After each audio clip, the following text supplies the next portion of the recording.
अस्सलामुअलैकुम everyone, welcome back to my channel. कैसे हैं आप सब लोग? आई होप सब बहुत अच्छे होंगे। अल्लाह ताला सबको अपने हिफ्ज़ मान में रखे। आज का डिज़ाइन हम बना रहे हैं। मेरे पास कुछ इस तरह से एक बटरफ्लाई का पर्ल कॉटन थ्रेड है और एक सिल्की थ्रेड है। बेसिकली देखने में तो ये दोनों सेम ही कलर हैं, सेम ही शेड हैं, लेकिन आपको वीडियो में कुछ थोड़े से डिफरेंट नज़र आ रहे होंगे लाइट में। सो इस तरह से आप कर सकते हैं। अपने दो थ्रेड्स, डिफरेंट टाइप के थ्रेड्स को सेम कलर में मिक्स एंड मैच कर सकते हैं, या फिर ऑपोजिट कलर आपके फैब्रिक में 2 या 3 कलर्स हैं, आपको कलर्स आपके पास अवेलेबल नहीं है तो आप उन तीनों कलर्स को ज्वाइन करते हुए अपना मल्टी कलर भी बना सकते हैं, यानी कि 2 या 3 लेयर्स के साथ अपना इजीली कोई भी डिज़ाइन बना सकते हैं।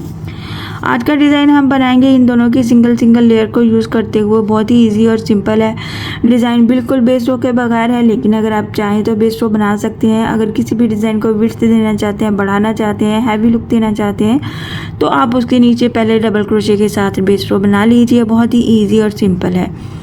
आज का डिज़ाइन मेरा स्पेशल मेरी प्यारी बहनों और बेटियों के लिए है जो सीखना चाह रही हैं, और आपके स्पेशल ये वाला डिज़ाइन आप अपनी प्रैक्टिस में शामिल कर सकते हैं और इजीली इस पे प्रैक्टिस कीजिए, और ताकि आपके हाथ में सफाई आए और इजीली आप अपना कोई भी डिज़ाइन बना सकें। सो इस तरह से दोनों थ्रेड्स को ज्वाइन किया मैंने। इस तरह से इसकी एक शाइनिंग भी आती है और कॉटन थ्रेड की नीटनेस भी आती है और बहुत ही खूबसूरत बनता है। ट्राई ज़रूर कीजिएगा इन 2 थ्रेड्स को ज्वाइन करते हुए। तो पहले से आपने अपने फैब्रिक को फोल्ड कर लेना है। प्रेस की हेल्प से कर लीजिए, सिलाई की हेल्प से कर लीजिए, या किसी भी तरह से। दोनों थ्रेड्स को यूज़ करने के लिए 1.25 mm की हुक यूज़ करूँगी मैं। सो स्टार्ट करते हैं हम अपना आज का डिज़ाइन। सबसे पहले एज यूजुअल हम स्लिप नॉट ले लेंगे। इस तरह से हमने स्लिप नॉट ले लिया है। स्लिप नॉट को हमने फ्रंट साइड से अटैच कर लेना है सिंगल क्रोशे की हेल्प से।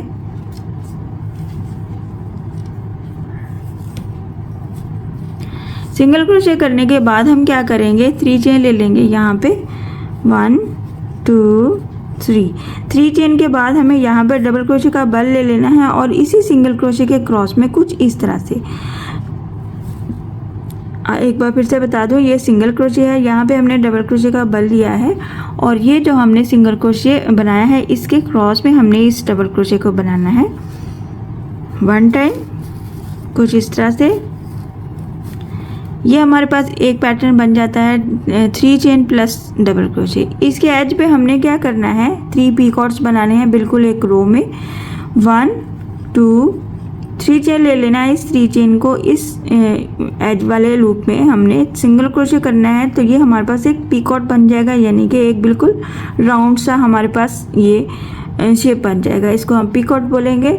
यहाँ पे हम क्या करेंगे, फिर से 1 2 3 चेन ले लेंगे, और इस 3 चेन को पीछे वाले पीकॉट के ये जो 2 लूप्स नज़र आ रहे हैं इसके क्रॉस में जाते हुए इसको भी हम सिंगल क्रोशे करेंगे, तो ये एक ही रो में हमारे पास 2 पीकॉट्स बन जाएंगे। 2 टाइम हो गया। अगेन 3 बनाएंगे हम, 1 2 एंड 3 चेन, और इसको भी हम इस तरह से,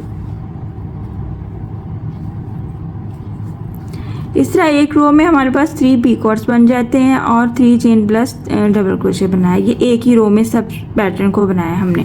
इतना इजी और सिंपल है। आपने एक ही रो में ये वाला पैटर्न कंप्लीट करना है। इसको थोड़ा सा ऐसे बेंड करना है, डबल क्रोशे का बल ले लेना है यहाँ से लास्ट पे। इस डबल क्रोशे को भी हमने इसी सिंगल क्रोशे के क्रॉस में जाते हुए डबल क्रोशे बना लेना है। इस तरह से ये डबल क्रोशे बन जाएगा। तो ये double crochet edge it is हम इस तरह से फैब्रिक के ऊपर रखते हुए जितना इसका डिस्टेंस है वहीं पे हम इसको सिंगल क्रोशे कर देंगे। तो इसमें हमें डिस्टेंस लेने में इतनी मुश्किल नहीं होती है इस तरह की डिज़ाइंस में, और ये बेस रो की लुक भी देते हैं। सिंपल सा हमारा ये रेडी है फ्लावर। बहुत ही खूबसूरत छोटा सा फ्लावर हमने जल्दी ही चंद मिनटों में बना लिया है, आपने देखा, और आपने ट्राई ज़रूर करना है। हम इसको फिर से ट्राई करते हैं। इजी है, सिंपल है, जल्दी बन जाता है, और सीखने के लिए बहुत ही आइडियल डिज़ाइन है। यहाँ पे हम फिर से क्या करेंगे, मैं दूसरे फ्लावर को बनाने से पहले एक गैप रखूँगी, इतना गैप रखूँगी 3 चेन के जितना ये हमें नज़र आ रहा है, जितना हमने डबल क्रोशे को अटैच किया उतना ही डिस्टेंस रखेंगे 1 टाइम। ठीक हो गया। यहाँ पे हम आप चाहें तो साथ ही ये वाला पैटर्न भी स्टार्ट कर सकते हैं। इसके बाद क्या करेंगे, ये वाले पैटर्न को बनाने के बाद हम यहाँ पे ये जो सिंगल क्रोशे ले रहे हैं इसके एज पे फिर से यहाँ से स्टार्ट करेंगे। 1 2 3 चेन ले लेंगे, 3 चेन प्लस डबल क्रोशे बनाएंगे इस सिंगल क्रोशे के क्रॉस में।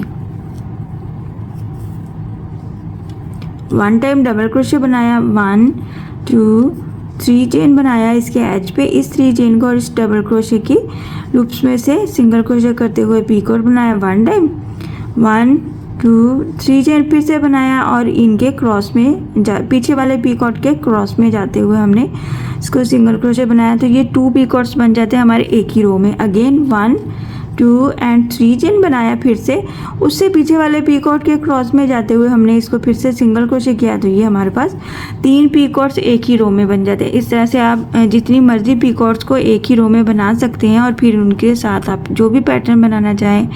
इसको थोड़ा सा बेंड करते हुए यहाँ पे हमने डबल क्रोशे का बल ले लेना है। इस डबल क्रोशे को हमने ये जो पीछे वाला हमारे पास सिंगल क्रोशे था इसके क्रॉस में जाते हुए हमने इस तरह से सिंगल क्रोशे कर देना, डबल क्रोशे बना देना है और इस डबल क्रोशे को एज इट इज़ इसके अपने ही डिस्टेंस पे सिंगल क्रोशे करना है अपने फैब्रिक के साथ। सो इस तरह से ये वाला सेम डिस्टेंस रहेगा हमारे पास। और ये वाले डिज़ाइंस जो होते हैं हमें लुक देते हैं कि हमने पहले बिस रो बनाई है फिर डिज़ाइन बनाया, बट ऐसा नहीं होता। हम फर्स्ट अटैम्प्ट में ही इस डिज़ाइन को कंप्लीट कर लेते हैं। इस तरह से हमने 2 पैटर्न्स बना लिए हैं चंद मिनटों में। सो इस तरह से हमारे ये डिज़ाइन की लुक नज़र आती है। बहुत ही इजी और सिंपल है, छोटा सा हमारा डिज़ाइन है। और अगर भी इसको भी आप विड्थ लेना चाहते हैं, इसको भी आप बढ़ा के बनाना चाहते हैं, तो आप पहले इसके नीचे बेस रो बना लीजिए डबल क्रोशे की हेल्प से। और फिर एक चीज़ नहीं ऐड कर सकते हैं आप, यहाँ पे पर्ल भी ऐड कर सकते हैं। नहीं तो आप बनाने के बाद सेंटर में पीक और ये जो सेंटर का गैप है यहाँ पे बड़े वाला मोती भी ऐड कर सकते हैं नीडल की हेल्प से।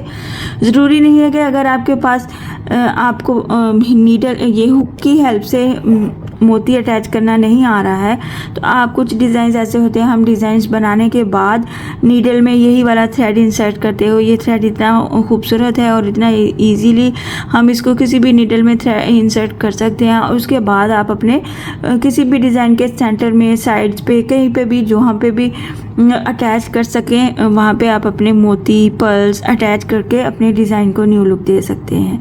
मैं आपको इसकी थोड़ी सी लेंथ बना के शो कर दूँ और आपको आइडिया देती हूँ कि हमें इस डिज़ाइन में कॉर्नर कैसे सेट करना है। सो आप देख सकते हैं मैंने जस्ट थोड़ी सी पैटर्न को कंप्लीट किया है और मैंने चंद मिनटों में इसको ऐसे ही इसी टाइम में बनाया है और ये बहुत जल्दी बन जाता है ये वाला डिज़ाइन। इस तरह से आपने इस डिज़ाइन को कंप्लीट कर लेना है। मैक्सिमम यहाँ पे आप कोशिश कीजिए कि 3 चेन का एक बार गैप ज़रूर रखिए, बिल्कुल साथ बनाएंगे तो ये बहुत ज़्यादा डिज़ाइन थोड़ा सा नज़र नहीं आएगा अच्छे से। तो इस तरह से आप एक बार 3 चेन का डिस्टेंस रखते हुए डिज़ाइन बनाइए, थोड़ा सा फासले में अच्छा लगता है। सो इस तरह से हम अपने डिज़ाइन को लुक को कंप्लीट करेंगे। जब आप लेंथ में कंप्लीट कर लेते हैं, अगर आप 4 साइडेड डिज़ाइन बना रहे हैं, आप कॉर्नर पे आ गए हैं, तो आपको आइडिया लेना है कि हमें कॉर्नर किस तरह से सेट करना चाहिए। किसी भी डिज़ाइन के लिए पहले आप लेंथ बनाया कीजिए, उसके बाद फिर आपको आइडिया हो जाता है कि हमें कॉर्नर किस तरह से सेट करना है। यहाँ से हमें फ़र्ज़ करें हमने यहाँ से कॉर्नर बनाना है, तो हम कॉर्नर का आइडिया किस तरह से लेंगे। इसी फैब्रिक को आपने अपने दुपट्टे की लेंथ को ऐसे ही फोल्ड करके देखना है अपने डिज़ाइन के साथ। कोई भी डिज़ाइन बना रहे हैं, ज़रूरी नहीं ये वाला डिज़ाइन। तो आप देख सकते हैं हमें कॉर्नर पर ये वाला फ्लावर नहीं बनाना है, अच्छे से सूट नहीं कर रहा है कॉर्नर पे, तो हमें कॉर्नर पे ये वाला पैटर्न लेके आना है इस तरह से। तो एक कॉर्नर पे हमारे पास ये वाला पैटर्न, ये फ्लावर बन जाएगा, एक कॉर्नर पे ये वाला फ्लावर बनेगा और कॉर्नर को टर्न करते हुए इस तरह से ये 3 चेन को एक साइड से सिंगल क्रोशे लेते हुए 3 चेन बनाएंगे और टर्न करते हुए हम कॉर्नर क्रॉस करते हुए दूसरी साइड पे इसको इसी को सिंगल क्रोशे करेंगे। तो इस तरह से ये हमारे पास इस तरह से हमारे पास बहुत ही नीट और खूबसूरत सा कॉर्नर भी बन जाएगा। सो इस तरह से हम इसके कॉर्नर को सेट कर सकते हैं। बहुत ही इजी और सिंपल है कॉर्नर को भी सेट करना, ट्राई ज़रूर किया कीजिए नई चीज़ें। और अगर आपको कॉर्नर मुश्किल लगती होती है तो इस तरह से पहले आप लेंथ बनाया कीजिए, फिर उस डिज़ाइन को आप फोल्ड करके देख सकते हैं कि लेंथ के कौन से फ्लावर को हम कॉर्नर पे एडजस्ट कर सकते हैं और कौन सा शूट करेगा। सो आई होप कि आज का डिज़ाइन आपको पसंद आया होगा और समझ भी आया होगा। सो काइंडली मेरे चैनल को सब्सक्राइब कर दीजिए, लाइक कमेंट और शेयर भी किया कीजिए। इंशाल्लाह नेक्स्ट वीडियो में मिलते हैं नए डिज़ाइन के साथ। अपनी दुआओं में याद रखिएगा। अल्लाह हाफिज़।